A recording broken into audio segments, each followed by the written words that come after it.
d'accord, mais Paris dit que c'est de l'ingratitude, tout simplement. Il n'y a pas pays plus ingrat que la France.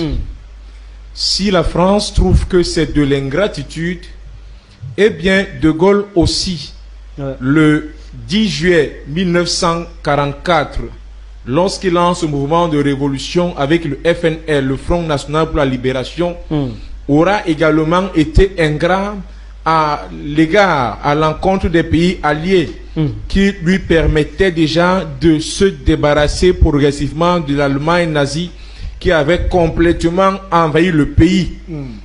Comme Assimi Goïta, De Gaulle n'était pas un président élu, c'était un homme d'armes qui avait décidé de prendre les devants de la France, avec un gouvernement qu'il avait constitué à la flanc, un gouvernement qui avait refusé d'être reconnu par les États-Unis à l'époque, avec Roosevelt.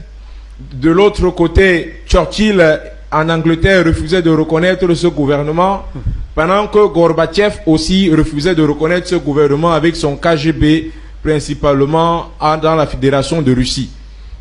Mais De Gaulle, pour l'amour qu'il avait pour la France, comme Assimi Goïta a un grand amour pour le Mali, a fini par s'entêter et lancer la révolution. Alors si aujourd'hui il trouve que c'est ingrat, comment est-ce qu'on peut comparer, s'il faut qu'on aille sur le plan quantitatif, comment est-ce qu'on peut comparer une dizaine de soldats français décédés sur le sol du Mali, non pas pour combattre le terrorisme, mais pour assurer le pillage minier, aux milliers de soldats tombés entre la Première et la Deuxième Guerre mondiale pour venir en rescousse à la France. Pendant la Première Guerre mondiale, pour que la France puisse se défaire des différentes triples alliances et triples ententes, il eût fallu que les ports de l'océan Atlantique, de l'Afrique, à travers l'Afrique de l'Ouest, principalement l'île de Gorée au Sénégal, aient servi en termes de comptoir pour que nos frères y aillent combattre. Également, pendant la Deuxième Guerre mondiale, malgré la présence des forces alliées qui soutenaient quelque peu la France dans son combat de libération, c'est encore l'Afrique, j'ai dit encore l'Afrique, qui s'est levée pour aller définitivement libérer la France. La preuve, c'est que De Gaulle, dans ses multiples voyages, a fait le plus grand voyage d'appel à soutien en Afrique. Quand il est arrivé, c'était sans aucune figure de style. Il a directement demandé à l'Afrique de venir en aide à la mère patrie. En ce moment, quand la France était en détresse, l'Afrique noire était une amie. Aujourd'hui que l'Afrique est en détresse, la France n'est plus une amie, mais commence à avoir un comportement paternaliste. Donc il n'y a pas d'ingratitude à ce niveau. La France n'a jamais aidé à combattre le terrorisme dans cette zone. Une zone qu'elle contrôle complètement et dans laquelle elle arme beaucoup de milices. Surtout qu'il faut préciser que c'est une zone où le contrôle devient difficile parce que c'est la bande qui couvre le Sahara et le Sahel. Le Sahara, c'est-à-dire le sud du Maghreb, le Sahel, c'est-à-dire le nord de l'Afrique de l'Ouest. Bien que ce Sahara aille de l'ouest jusqu'à l'est, en commençant par l'océan Atlantique pour s'achever sur la mer Rouge. C'est une zone avec une insécurité cruciale. Et il faut voir que sur chacun des pays alignés sur cette bande, on a une base française située à tous les niveaux. Mais comment est-ce que, ayant des bases françaises dans toute cette zone du Sahara, on peut continuer à vivre les exactions des milices?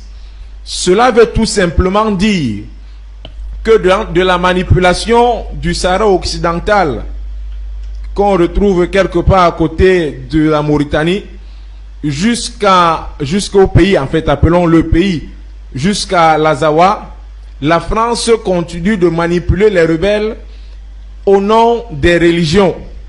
Ce que j'aimerais dire aux frères qui sont de ce côté, c'est que les Français ne seront jamais musulmans. Mais aujourd'hui, pour piller l'or qu'ils ont découvert, notamment le pétrole qu'ils ont découvert en 1955, lors d'une expédition dans ce Sahara, ils commencent plutôt à faire les yeux doux au groupe islamiste. Question pour les Touaregs de réclamer tout le nord du Mali afin d'en faire un État islamiste.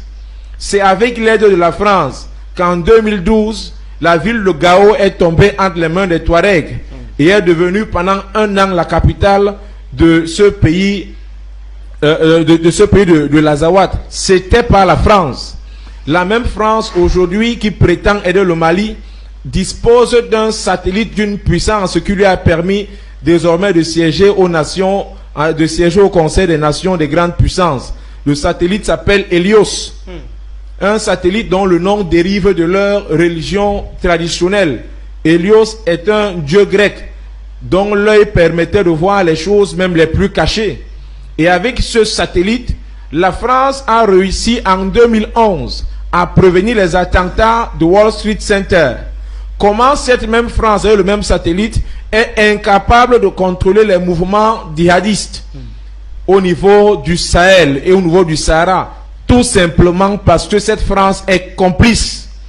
Aujourd'hui, rendue en 2022, la France cesse d'être une mère patrie pour être une nation qui est en face de nous comme un collaborateur avec lequel on doit avoir des échanges d'égal à égal. Le Mali aujourd'hui qui se lève n'est pas à sa première tentative. Je le disais encore ici la dernière fois, c'est un héritage de Modibo Keïta. Et puis dans cet héritage, Modibo Keïta n'a pas agi différemment que la France. Mais aujourd'hui, la France ne permet pas à l'Afrique de se mouvoir. Je veux par là parler de la monnaie. Lorsque la France est complètement en difficulté, sa monnaie, le franc CFA, est battu en Amérique. En aucun cas, De Gaulle n'a accepté cela et il s'est rendu compte que ces billets ne portaient rien de français en dehors du drapeau.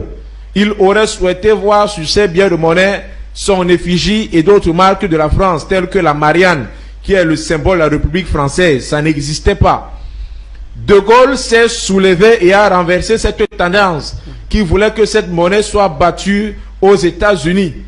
Et puis Modibo Keïta avait réussi le même exploit de 1960 à 1968 à utiliser dans ce pays une monnaie qui n'était pas le franc CFA. Et permettez-moi de vous le dire, n'eût été le trouble de la France qui avait réussi à mettre en déroute la Russie qui soutenait ce pays, le Mali serait aujourd'hui un pays au rang de l'Afrique du Sud. Donc, pour dire en un mot, la France n'a pas le droit d'utiliser le mot ingratitude. L'ingrat, c'est la France.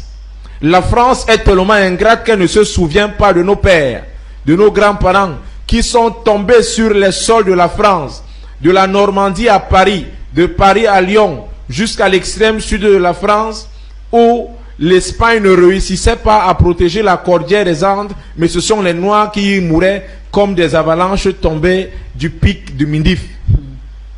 Merci, Rosa Andjé. Alors, Béni Christ, je vais vous relancer sur cette même question. Lorsqu'on parle de la Première Guerre mondiale, on parle de plus de 300